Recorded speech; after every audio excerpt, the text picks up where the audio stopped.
मीनाक्षी जी, कलयुग चल रहा है और कलयुग में ऐसे प्रभाव उत्पन्न होते हैं कि जिसके कारण से किसी पर भी आक्षेप लगा देते हैं। बड़े बड़े आज की तारीख में हमने देखे हैं पिछले 75 सालों के अंदर और पुराने जमाने में भी किस प्रकार से लोग किसी का कैरेक्टर खत्म करने के लिए इस प्रकार के आरोप लगाते हैं, धर्म की हानि बहुत जबरदस्त तरीके से पहुंचाने का कार्य कर रहे हैं। मैं कहूंगा सबसे पहले परीक्षा देनी पड़ेगी। इस वक्त परीक्षा का समय है और परीक्षा से कोई संत घबराता नहीं है। भारतीय संस्कृति इस बात की रही है कि परीक्षा बड़े बड़े भगवती ने स्वयं अग्नि परीक्षा देकर उससे निकलकर बाहर आकर पवित्रता को उपस्थित किया था।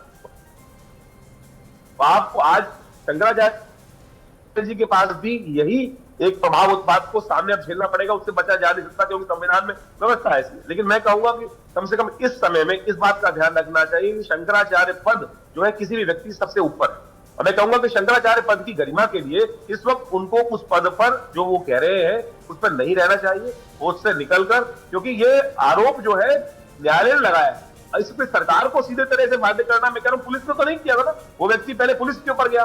पूरा भारत ये समझ रहा है, पूरा भारत को के अंदर समस्त संतों के अंदर, समस्त लोगों के अंदर ये विश्वास प्रार्थना के अंदर कि व्यक्ति जो बोल रहा है झूठा, बिल्कुल ये बात झूठा है। हमारा भी मन यही कहता है, लेकिन जो सामने आया है, आरोप लगाए गए हैं, माननीय न्यायालय ने उस बात में एफआईआर दर्ज करी है, तो इसमें शंकराचार्य पद को नहीं खींचना चाहिए। मैं कहूंगा शंकराचार्य पद उनको हटकर उसका दोबारा उनका निकलकर पट्टाभिषेक दोबारा होगा, पूरा संसार। चलिए, ये एक बड़ी बात है अनुराग भदौरिया जी, बड़ी बात है। देखिए यहाँ पर कम से कम जो संत समाज को रिप्रेजेंट करने वाले 3 पैनलिस्ट हमारे साथ हैं, वो तीनों कह रहे हैं कि पद की गरिमा के साथ किसी भी तरह का कोई खिलवाड़ नहीं होना चाहिए और अब इस मामले की क्लियर जांच हो ताकि दूध का दूध और पानी का पानी हो। मैं आपसे जवाब लूंगी, लेकिन इस बीच एक बड़ी खबर हमारे पास आ रही है। उत्तर प्रदेश के पूर्व सीएम अखिलेश यादव ने बीजेपी पर बड़ा हमला किया है। उन्होंने क्या कहा है? बीजेपी हटाओ, सनातन बचाओ। ये बड़ा हमला यहाँ पर बीजेपी पर अखिलेश यादव कह रहे हैं झूठे आरोपों से धमकाने मिटाने की साजिश है। बीजेपी किसी की सगी नहीं है, बीजेपी के खिलाफ आवाज उठाने वालों का दमन होता है। क्या कहा अखिलेश यादव ने, आपको सुनवाते हैं। सबसे पूजनीय शंकराचार्य, उन पर झूठा मुकदमा लगाना। जब मेले में, आयोजन में उन्होंने जो रास्ता तय किया था उसी पर आपत्ति थी प्रशासन को, और जिन लोगों ने उन्हें स्नान नहीं करने दिया, कार्रवाई उन पे होनी चाहिए थी। सुनने में आ रहा है उनके पक्ष में 2 डिप्टी सीएम आ गए। अगर 2 डिप्टी सीएम उनके पक्ष में हैं तो सरकार कैसे चल सकती है? तो लगता तो ये कि कहीं दोनों मिली जुली तो नहीं है, कि डिवाइड एंड रूल की पॉलिसी रहे, लोगों को उलझा के रखें और शंकराचार्य जी को भी फंसा के रखें। दुख की बात है कि हमारे सनातनी धर्म के पूजनीय शंकराचार्य जी के साथ व्यवहार तब हो रहा है जब भगवाधारी हमारे मुख्यमंत्री हैं। बड़ा बयान यहाँ पर अखिलेश यादव का। अनुराग जी, अखिलेश जी तो क्लियर कट ही कह रहे हैं कि भगवाधारी खुद सीएम है और यहाँ पर सनातन का अपमान हो रहा है। लेकिन सर, झूठा मुकदमा अखिलेश यादव ने बता दिया है, लेकिन अभी तो जांच नहीं हुई, अभी तो कोर्ट के सामने मामला है। इंतजार नहीं करना चाहिए, थोड़ा जल्दबाजी नहीं कर दी झूठा मुकदमा कह देने में? जज साहब को तो फैसला देने दीजिए। देखिए इसमें दो हिस्से में मैं जवाब दूंगा। पहला हिस्सा ये है कि जिस तरह से वहाँ पे शिखा, बटकों की शिखा खींची गई थी, ये सनातन धर्म का अपमान है, आप अच्छी तरह से जानती हैं। और ये हाल जब हुआ था, जब आपको याद होगा नंद वंश में, जब धनानंद ने चाणक्य जी की शिखा को हाथ लगाया था और उनको बाहर कर दिया था अपने राज्य से, तब उन्होंने प्रण लिया था कि मैं शिखा तभी बांधूंगा जब मैं इस साम्राज्य का, नंद वंश का नाश नहीं कर दूंगा। तो चंद्रगुप्त मौर्य को उन्होंने शिक्षा दी और बाद में उन्होंने धनानंद को हराया और मौर्य वंश की स्थापना की। ये है शिखा का सम्मान। दूसरा जो आपने कहा कि जिस तरह का जो शंकराचार्य जी हैं जिन पे आरोप लगाया गया है, सवाल पता है कैसा लग रहा है? पहले मैं डिबेट में आता था, मेरे बगल में क्या क्या बुलाए जाते थे, एक मुस्लिम धर्मगुरु होते थे, एक हिंदू धर्मगुरु होते थे, एक और कोई धर्मगुरु होते थे, आपस में लड़ाया जाता था, एक नफरत की राजनीति को जन्म दिया जाता था। तब मैं पता क्या कहता था सबसे? मत फैलाओ नफरत, ये नफरत इतनी फैलेगी हमारे खून के अंदर चली जाएगी, फिर हम आपस में लड़ेंगे। आज वही हो रहा है। देखिए हम आपस में जितने लोग बैठे हैं सब सनातन धर्म से आते हैं, संत हैं हमारे, और संत एक दूसरे को नीचा दिखाने की बात कर रहे हैं। संत जो हमारे लिए, हमारे सनातन धर्म का अग्रणी, जो हमें रास्ता दिखाता है, जीने का, धर्म का रास्ता सिखाता है, जिसको प्रभु राम जब वनवास में गए थे तो संत समाज से ही मिलते थे, चाहे वहां पे जो संत मिले भरद्वाज जी ऋषि हो, चाहे वाल्मीकि जी हो, चाहे वहां पे सनभंग ऋषि हो, चाहे वहां पे सुतिछंद जी हो, अगस्ता जी हो, सबके चरणों में बैठ के वो ज्ञान लेते थे, अपनी जिंदगी का रास्ता सीखते थे। आज संत समाज एक दूसरे पर आरोप लगा रहा है, तू तड़ाक कर रहा है, एक दूसरे पे एफआईआर हो रही है। ये दिन देखने को बचा था क्या? ठीक है, यही होगा कि अब संत समाज एक दूसरे को, हिंदू सनातन में एक दूसरे को नीचा दिखाएंगे। सवाल उठता है कि देश के अंदर में जो राजनीति को जन्म दिया, जिस पार्टी ने, जिसने नफरत को जन्म दिया, वो नफरत आज आपके घरों में घुस गई है, आपके धर्म के अंदर आ गई। देखिए संत एक दूसरे को, ठीक है, वैसे दो बातें हैं, किस तरह की दो भाषा बातें का इस्तेमाल करे। एक तो जिन डिबेट्स में आपको लगता है नफरत फैलाई जा रही है, ठीक है, जो हमारे अनुराग जी, दो बातें हैं। एक तो लगता है जिन डिबेट्स में नफरत फैलाई जा रही है, आग्रह है आपसे उनमें जाना छोड़ दिए, उसमें मत जाइए। ऑप्शन तो आपके पास है ना, जहां आपको लग रहा है नफरत फैलाई जा रही है, आप वहां जाने के लिए मना कर सकते हैं, मत जाइए वहां पर, बेहतर रहेगा, अच्छा रहेगा। और दूसरी बात, अनुराग जी, आपने मेरे सवाल का जवाब नहीं दिया। कोर्ट की जांच से पहले आप कैसे कह रहे हैं, कोर्ट की जांच से पहले आप कैसे कह रहे हैं कि झूठा मुकदमा है? क्या इस देश में 2 नाबालिगों के आरोपों को सीरियसली नहीं लेना चाहिए? क्या इन आरोपों की गंभीरता को न्यायालय से परखा नहीं जाना चाहिए? न्याय की कसौटी पर नहीं परखा जाना चाहिए? भाई, कानून की देवी अगर तराजू लेकर खड़ी हैं तो वो अपने तराजू से फैसला करें, उससे पहले राजनीतिक दल फैसला कर देंगे। ये कहां तक सही है सर? देश के कानून पर भरोसा नहीं है क्या आपको? देखिए, हम सुन तो लीजिए, हम न्यायालय का सम्मान करते, इसमें कोई दो राय नहीं है। और न्यायालय के अखिलेश जी कह रहे हैं झूठा मुकदमा है सर। हमारे सनातन धर्म के सर्वोच्च पद पे बैठे, उन पे सर 2 बातें हो रही हैं। आप कह रहे हैं कि न्यायालय का सम्मान करते हैं, अखिलेश जी कह रहे हैं झूठा मुकदमा है। अभी मैंने, अरे तो आगे तो बोलने दोगे कि नहीं? अच्छा, आगे बोलने देंगे नहीं, बस इतने पे रुक जाए क्या? कैसे? मुझे लाइन तो कंप्लीट करने दीजिए ना। आप या तो आप जो कहो वो तो बोलूंगा नहीं मैं। मैंने कहा हम लोग न्यायालय का सम्मान करते हैं, लेकिन साथ में शंकराचार्य जी हमारे सनातन धर्म के सर्वोच्च पदों पे बैठे, सर्वोच्च पद पे बैठते हैं। हमें उन पे अटूट विश्वास है। हमें अपने सनातनी धर्म होने का, सनातनी धर्म पे जो धर्मगुरु हैं उन पे हमें विश्वास है। मेरी आस्था है। विक्रमादित्य जी, अब मेरी आस्था क्या होती आगे चल। अनुराग जी ने लेकिन एक बात बड़ी क्लियर कट बोली है, और मैं संवाद में इसको आगे लेकर आना चाहती हूँ, बड़ी अहम है। ये कैसी परिस्थिति आकर उत्तर प्रदेश में खड़ी हो गई है विक्रमादित्य जी? और मुझे जरा बताइए, देखिए ये बात तो सही है ना उनकी कि संत समाज अगर बटा हुआ दिखाई दे रहा है तो ये धर्म का नुकसान है, ये धर्म की हानि है। और क्या संत समाज को इसकी चिंता हो रही है या नहीं हो रही है? पॉइंट 1। पॉइंट 2, हम देखते हैं कि मुख्यमंत्री योगी आदित्यनाथ सीधे रैली से, मंच से ये कहते हैं, कालनेमी जिक्र कर देते हैं वो इस पूरे विवाद के इर्द गिर्द कि धर्म के कालनेमी घूम रहे हैं। और हम वही देखते हैं कि उप मुख्यमंत्री बटुक ब्राह्मणों को बुलाते हैं, उनका सम्मान करते हैं और कहते हैं कि नहीं, शिखा खींचा जाना जो है महापाप है। सरकार में हमें ये 2 ध्रुव क्यों दिखाई दे रहे हैं? और ये 2 ध्रुवों का दिखना, विक्रमादित्य जी, संत समाज की नजर में क्या है? आज मैं उम्मीद कर रही हूं कि आप बड़ा क्लियर कट जवाब देंगे इसका। डिप्लोमेटिक जवाब नहीं होगा सर, खुलकर बोलते हैं आप, आज खुलकर बोलिए सर। बहुत सारे लोग सुन रहे हैं आपको, सनातन को मानने वाले, फॉलो करने वाले। सबसे पहले समझने की आवश्यकता है, मुंडे मुंड मतिर भिन्ना, हर व्यक्ति की अपनी एक अलग राय हो सकती है और संत समाज एक है। संत समाज जो गलत है, जो गलत ही कहता है, इस बात में कोई दो राय नहीं है। संत समाज हमेशा सत्य सामने लाने का बात करता है। मुझे बताइए, यहाँ बैठे हुए किसी व्यक्ति ने कहा कि कोर्ट की कार्रवाई गलत है, कोर्ट की कार्रवाई के अनुसार से कार्य होना चाहिए, सब बातें हाथ जोड़कर। मैं कह रहा हूँ, भदौरिया जी ने आज जो, भदौरिया जी के अध्यक्ष जी ने आज जो काम किया है, पूरे देश ने कल सुना है कि उन्होंने कहा कि स्वामी रामभद्राचार्य जी मेरे पास आए थे 420 का केस लेकर, मैंने माफ कर दिया, गलती करी। अरे 420 तब कर रहे थे आप, ये आज कर रहे हैं, इनको बताना चाहिए। ये तो ऑफिशियल स्टेटमेंट देकर ये बता रहे हैं कि 420 कौन है। अरे भाई वो बताइए ना कि 420 केस आप साफ कर देते। आप बताइए ना कि आपने 420 तब करी थी, या कल बैठकर आप टीवी पर कह रहे थे कि 420 हमने माफ नहीं करना चाहिए, यानी आप गलत केस फंसाएंगे आदमी को। आपके तरह से होता था गलत केसों में फंसाने के लिए। आप इस वक्त जो राजनीति गंदी खेल रहे हैं, पूरा देश वो समझ रहा है, डिवाइड एंड रूल आप कर रहे हैं। जिन लोगों ने राम भक्तों पर गोली चलाई, आज वो राम भक्त का स्वांग रच के सामने आ गए हैं। विक्रमादित्य जी, मेरा सवाल तो कुछ और था ना सर, आपने मेरा सवाल का जवाब नहीं दिया। मैं आपसे पूछ रही हूँ कि सीएम कह रहे हैं कालनेमी और डिप्टी सीएम जो है वो बटुक ब्राह्मणों का सम्मान कर रहे हैं। ये 2 तस्वीरें आपके लिए, इनका क्या मायने हैं सर? मैंने आपसे इस पे सवाल पूछा है, क्या मायने इन 2 तस्वीरों के आपके लिए? संत समाज किस दृष्टि से देखता है इन 2 तस्वीरों को?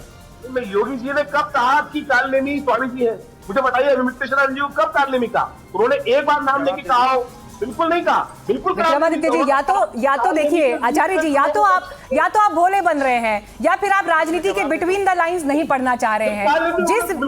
जो विवाद प्रदेश की राजनीति में छाया हुआ है उसके इर्द गिर्द मुख्यमंत्री का इतना बड़ा बयान जो सारे अखबारों की हेडलाइन है, आप कह रहे हैं कि बताइए उसमें नाम कहां लिया है?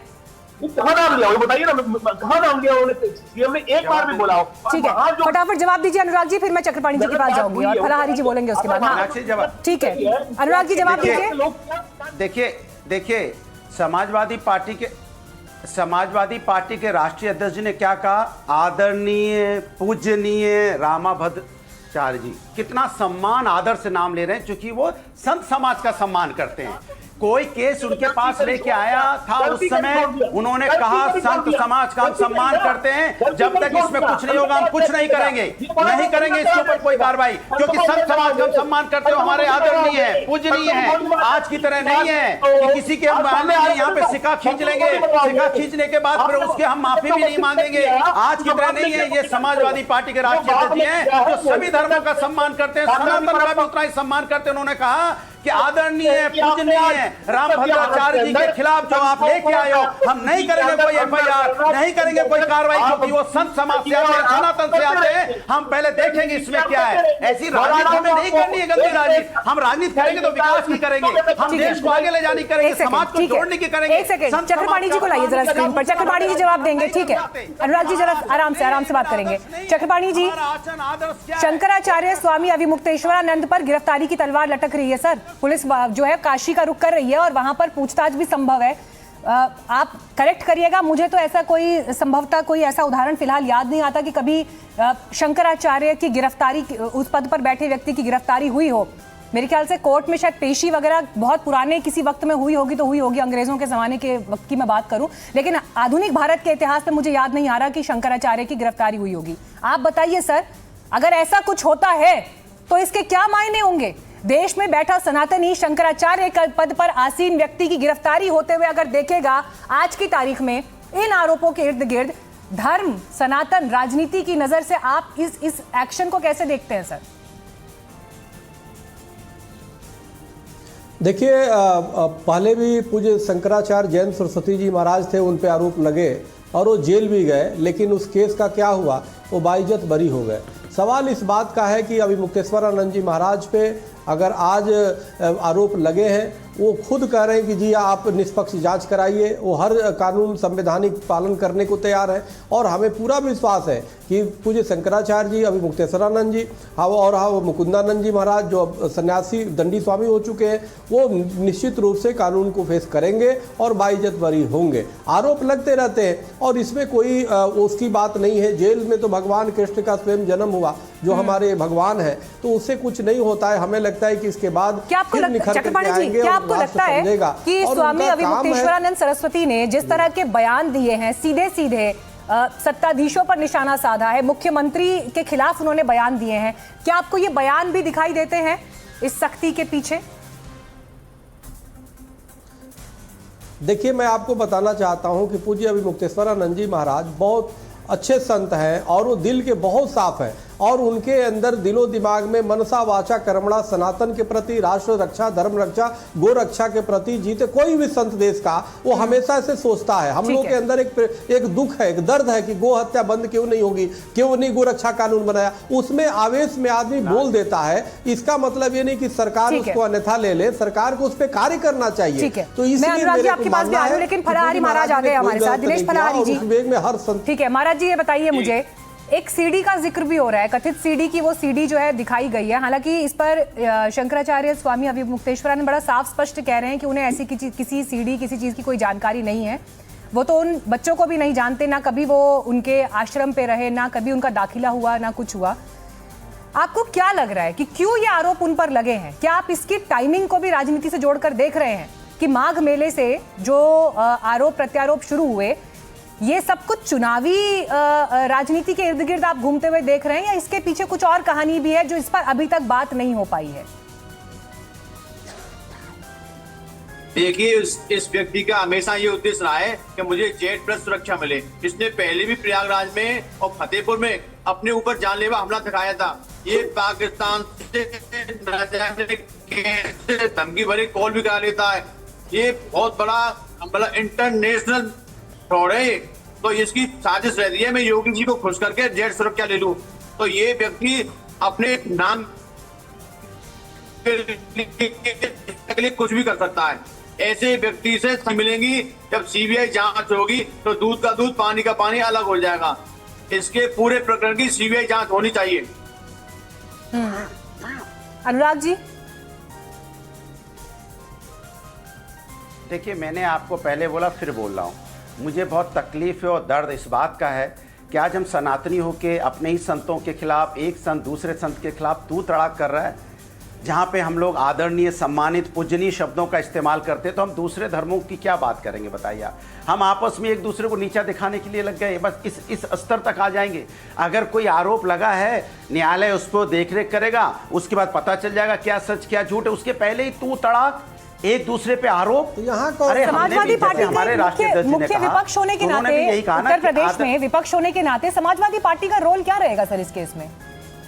आप लोग भी क्या इस मामले को कहीं आगे लेकर जाएंगे या सरकार? संतों का देखिए, समाजवादी पार्टी हमेशा से समाज के हर वर्ग का सम्मान करती है और किसी वर्ग के साथ अन्याय होता है तो समाजवादी पार्टी खड़ी दिखाई देती है। विक्रमादित्य जी मुस्कुरा रहे हैं आपकी इस बात को सुनकर। कहीं भी अपमान हुआ है तो समाजवादी पार्टी खड़ी दिखाई दी है। नहीं मुस्कुराए ना मुस्कुराए उससे हमें फर्क नहीं पड़ता।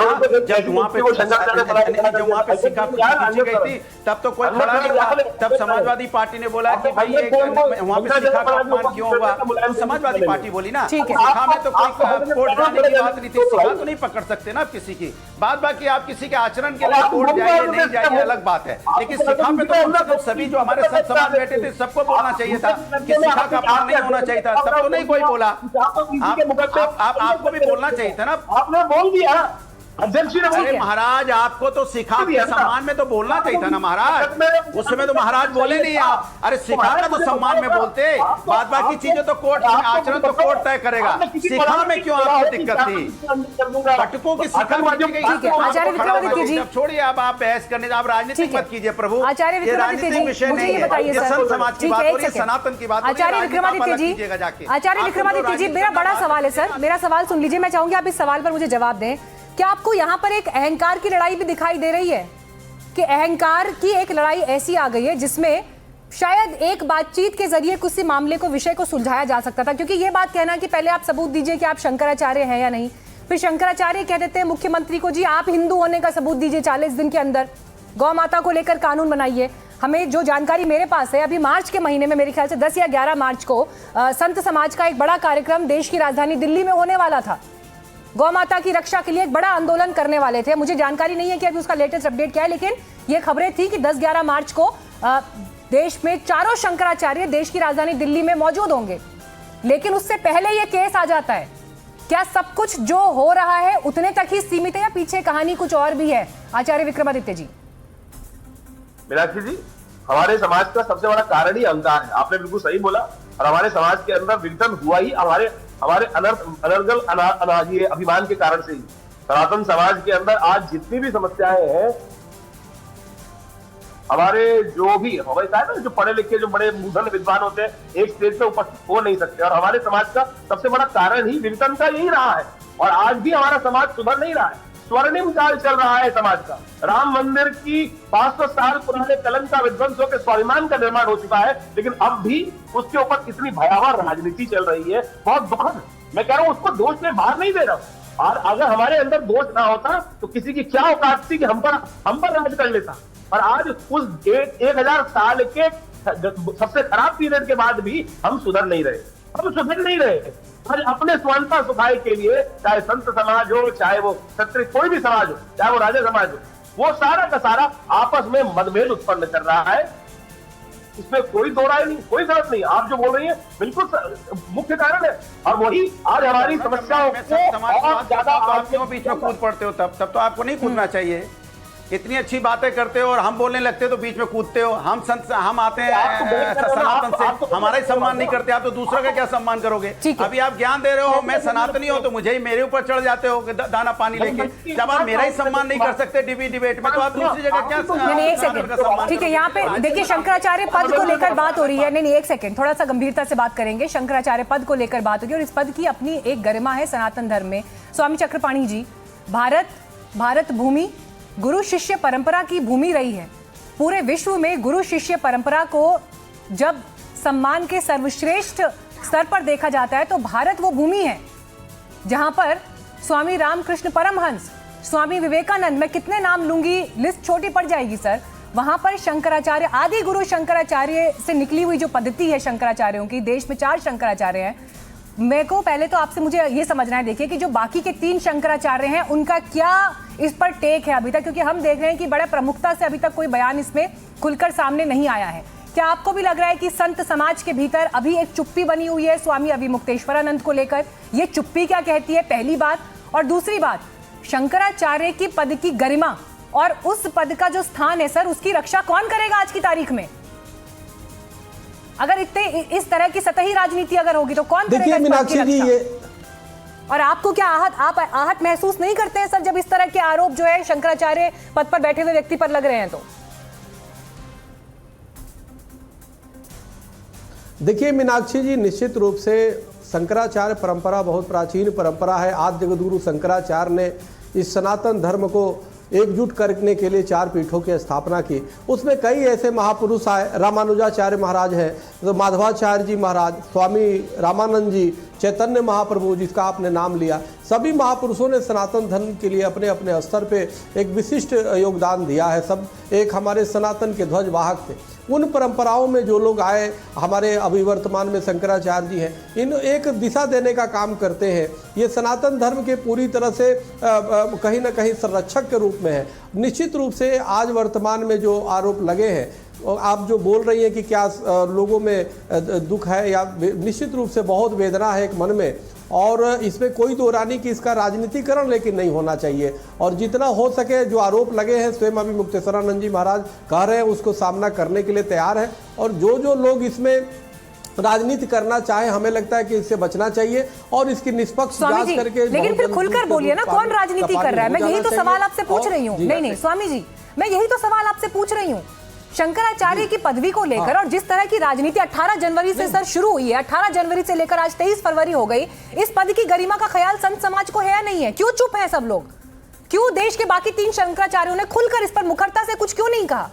भाई खुलकर स्वरूपानंद जी, अविमुक्तेश्वरानंद जी खुलकर कह रहे हैं ना कि क्योंकि वो गौ रक्षा का मुद्दा उठा रहे हैं, गौ रक्षा पर कानून बनाने की बात कह रहे हैं, राष्ट्रीय कानून बनाने की बात कह रहे हैं, इसलिए उनको निशाना बनाया जा रहा है। क्यों है ये रहस्यमयी चुप्पी? नहीं, देखो अपने अपने तरीके से जो धर्म के साथ खड़ा है वो निश्चित रूप से साथ देगा। और देखो इटावा में चोटी कटी, जो एक यदुवंशी थे प्रवचन करता, उसमें भी मैंने चोटी की रक्षा के लिए उनके समर्थन में बोला। यहाँ बटुकों की चोटी पे हमला हुआ तब भी हमने बोला।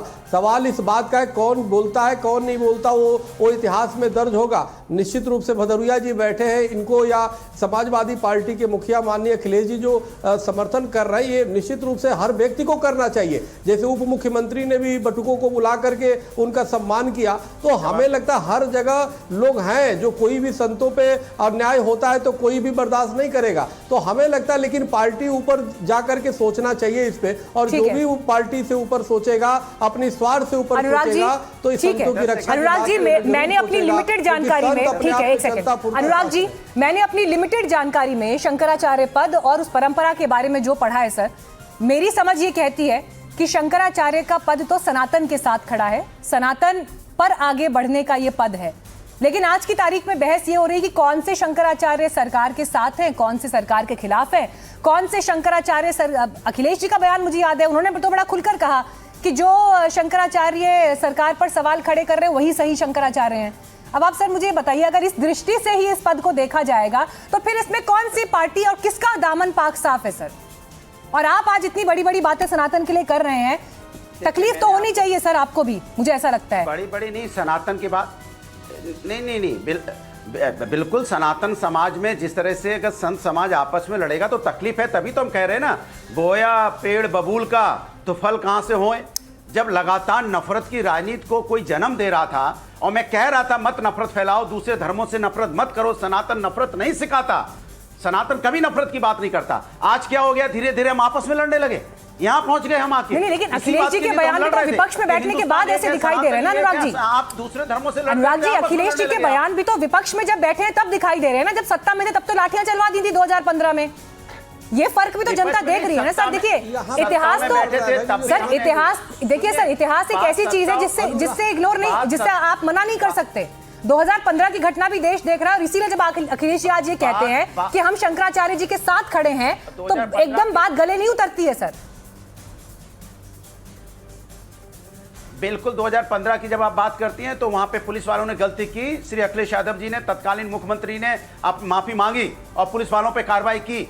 क्या इस सरकार ने माफी मांगी? मैं सरकार की बात ही नहीं कर रहा उस समय, बात हो रही है सनातन की, बात हो रही है हमारे धर्म की, हम अपने धर्म की रक्षा की बात कर रहे हैं। जिस तरह का माहौल देखने को मिल रहा है कि हमारे अपने जो यहाँ पे शंकराचार्य या दूसरे सनातन धर्म के लोग आपस में, साधु संत आपस में तोड़ तड़ाक कर, ये चिंता का विषय है। सनातन की अस्तित्व की, माने झगड़े की, लड़ाई की मुझे चिंता सता रही है कि क्या हम इस मोड़ पे आ गए। इसीलिए मैं कह रहा था ना कि नफरत की राजनीति को जन्म मत हो इस देश के अंदर में, क्योंकि नफरत जब आपके शरीर के अंदर घुस जाएगी तो अपनों से लड़ने लगोगे, क्योंकि आपकी आदत नफरत करने की पड़ गई है, फिर अपने घर में नफरत करने लगोगे। बताइए चक्रपाणी जी, नफरत करते करते घर में करने लगोगे। वही हाल स्वामी चक्रपाणी जी बोलिए। आज देखो भदौरिया जी पहली बात उसको करेक्शन करिए। 2015 में लाठी चला, हम लोग भी गए थे वहां। बाद में 2015 में जब आपकी सरकार द्वारा लाठी चला, लेकिन उस समय का पुलिस पे कार्रवाई नहीं हुई, बल्कि माफी तो अभी मांगा है उन्होंने कुछ साल पहले, 5 साल 8 साल 10 साल बीतने के बाद। तो इसलिए उस समय कोई कार्रवाई नहीं हुई थी, क्योंकि हम लोग खुद गए थे कई संतों के साथ, अभी मुक्तेश्वरानंद जी के साथ, अब बहुत बड़ी रैली निकाला था। तो ये मत बोलिए। दूसरी बात, यहाँ पे आप बार बार जो कह रहे संत आपस में लड़ रहे हैं, भाई हम तो आपकी तारीफ कर रहे हैं, हम लोग तो हाँ बिल्कुल मांगा। अच्छा सर, बिल्कुल मांगा। सुन लीजिए बोलने दीजिए। आचार्य जी, सनातन धर्म में क्षमा मांगने से जो हमारे सनातनी, जो हमारे संत होते हैं वो माफ कर देते हैं। अगर हमसे कोई गलती हो जाएगी चक्रपाणी महाराज तो मैं आप बिल्कुल माफ कर देता हूँ, माफी कर दिया, माफ कर देंगे। मैं जानता हूँ संत समाज बहुत बड़ा होता है, हाँ बिल्कुल बिल्कुल होता है वो बात। बिल्कुल मैं तो बिल्कुल करेक्शन सिर्फ कर रहा था, इसमें कोई दो राय नहीं। अखिलेश जी संतों का बहुत सम्मान करते हैं, इसमें कोई दो राय नहीं। माफ कर देंगे अगर मुझसे कोई गलती हो गई हो, लेकिन मूल विषय ये है, चक्रपाणी महाराज मैं आपसे माफी मांगता हूँ, क्योंकि बोलने समाज में, सनातन समाज में माफी अनुराग जी सुन लीजिए उनका जवाब। माफी मांगता हूँ। अनुराग जी आपका सवाल सुन लिया, माफी मांग लिया आपने, तो आपके जो ठीक है सुन लीजिए, जवाब सुन लीजिए। चक्रपाणी जी बोलिए। अनुराग जी नहीं, मूल विषय ये है कि यहाँ पे जो बार बार कह रहे कि जी संत आपस में तू मैं कर रहे, लड़ रहे, यहाँ तो कोई लड़ ही नहीं रहा है। यहाँ तो सब धर्म के साथ खड़ा है, सब यहाँ पे कोई भी अन्य। अनुराग जी बोल के मुझे अपमानित मत कीजिए। चक्रपाणी ये बोल रहा हूँ। अनुराग जी ठीक है ना, सम्मान से तो बात हो गई, जवाब सुन लीजिए ना एक बार। अनुराग जी सुनिए ना, आपको कहाँ से कहाँ ले जा रहे हैं, स्वामी बोलेंगे। अरे अनुराग जी नहीं बोल सकते हैं ऐसे। अरे अनुराग जी हमको मिले हैं अपने सनातन धर्म, कहाँ से बात ले जा रहे हैं? ठीक है अनुराग जी सुन लीजिए। ऐसा कहा अनुराग बोलिए। अरे अनुराग जी सुनिए, अनुराग जी अगर कोई गलत शब्दों का प्रयोग कर रहा हो तब आप इतनी आपत्ति दिखाएं तो समझ में आता है। आपको जी शब्द पे आपत्ति हो रही है कि जी बोल दिया तो कैसी बात है सर? ठीक है सुन लीजिए आप। स्वामी चक्रपाणी जी अपनी बात कंप्लीट कर लीजिए। ठीक है कर रहे हैं, मैं आपको कैसे गलत बोल सकता हूँ? वो भी जब आप संतों का समर्थन। अनुराग जी प्लीज सुन लीजिए आप, सवाल ही पैदा नहीं हो सकता। लेकिन ये मजा तब आता जब स्वामी प्रसाद मौर्य बोल रहे थे सनातन के खिलाफ, उस समय थोड़ा सा आप उन पे कार्रवाई कर दिए होते, कितना अच्छा होता कि स्वामी प्रसाद मौर्य पे भी कार्रवाई कर दिए होते जब वो हमारे सनातन के खिलाफ बोल रहे थे। तो निकाल दिया टाटा, वो तो बाद में निकाला, खुद ही निकल के चले गए। वो तो निकल के खुद चले गए, बाद में नहीं तय हो जाता हमारे। हाँ लेकिन आपको निकालना चाहिए था, आपको कार्रवाई करना चाहिए था। अब सही रास्ते पे है, इसमें कोई दो राय नहीं है। चलिए अनुराग जी अच्छी बात यह है कि अभी तो चक्रपाणी जी ने आपको सर्टिफिकेट दे दिया है कि अभी सही रास्ते पर है, अब इस रास्ते को फॉलो करते रहिएगा। चलिए ठीक है, लेकिन आचार्य विक्रमादित्य जी, ओके मैं अगले पॉइंट पर जाना चाहती हूँ। आचार्य विक्रमादित्य जी, एक परिस्थिति आज जो डिस्कोर्स है, सामाजिक डिस्कोर्स जो चर्चा चलती है, उसमें एक सवाल बार बार जो बीजेपी के खिलाफ उठ रहा है, उसमें यह कि जहां पर भी जो लोग आपके खिलाफ खड़े हैं उनको किसी ना किसी मामले में सलाखों के पीछे पहुंचा दिया जाता है या कानूनी शिकंजे में जकड़ लिया जाता है। एजेंसीज का दुरुपयोग, अब वो चाहे विपक्ष कर रहा हो और आज की परिस्थिति में ऐसे लोग जो सिविल सोसाइटी से जुड़े हुए हैं वो भी दिखाई देते हैं। एक तस्वीर सोनम वांगचुक की दिखाई देती है कि सरकार एक समय पर उन्हें सम्मानित भी करती है, लेकिन फिर उसके बाद जब वो सरकार के विरोध में खड़े दिखाई देते हैं तो उनके कई पुराने मामले खुल जाते हैं। जांच के दायरे में अब जो है पूरी परिस्थितियां हैं।